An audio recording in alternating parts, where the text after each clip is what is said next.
Hello and welcome.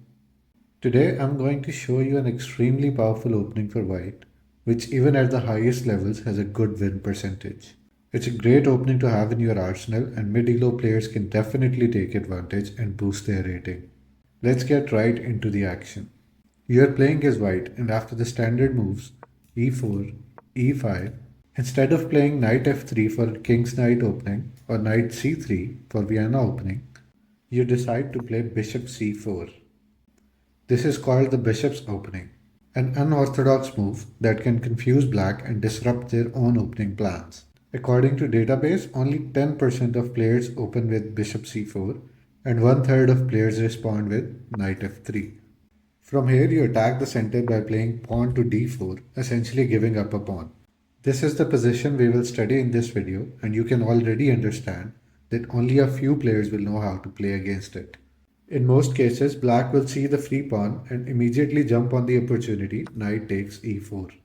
You respond with taking the e5 pawn and now black has only a few options here. The most common move is bishop c5 and this is a mistake as white has a beautiful move queen d5. You are threatening mate on f7 and not only that, you kind of have a triple fork here. The bishop and the queen has a strong attack on f7.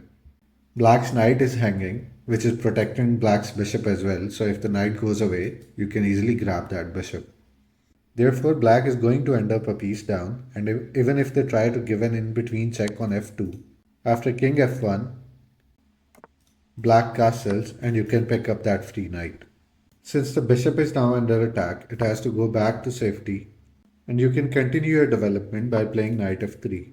For some reason, the most common move played by black here is pawn to c6, setting up an attack in the center and potentially forking the bishop and the queen.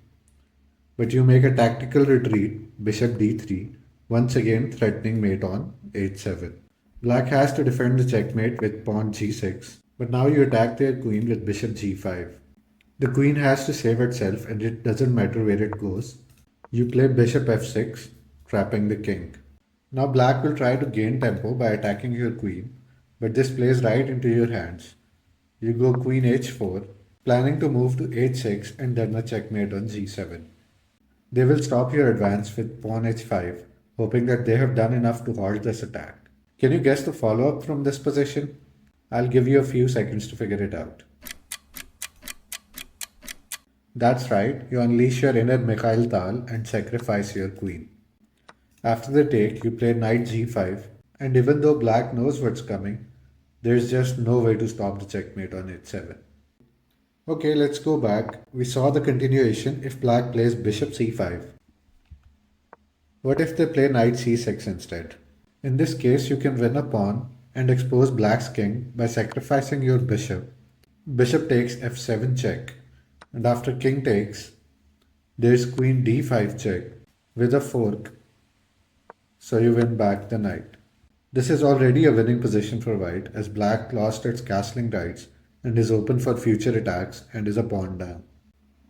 One other common response from black is to play pawn d6, attempting to trade this pawn out and stop our advance on black's side of the board. But it follows the similar ideas. You can play queen d5, attacking the knight and threatening the same checkmate. Or instead you can sacrifice your bishop, winning it back in the next move with queen d5 check, with more than 60% win rate for white in both cases. In this position, let's look at another move, actually the second most played move by black, which is d5.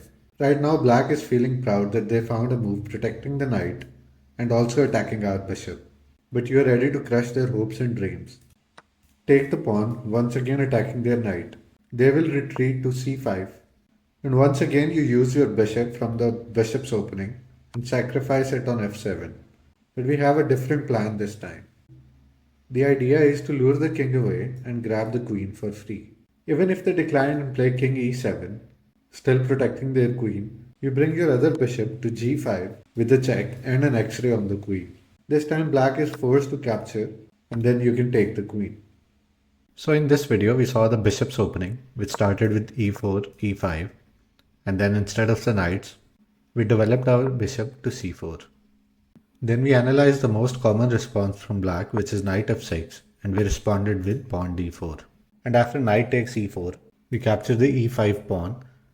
In the next video, I'll show you what other moves black can play instead of knight f6 and how we can counter those. There's a lot of potential in this bishop's opening, and I encourage you to learn the theory behind it and crush your opponents. That will do it for this one. Thank you for watching, and I'll see you next time.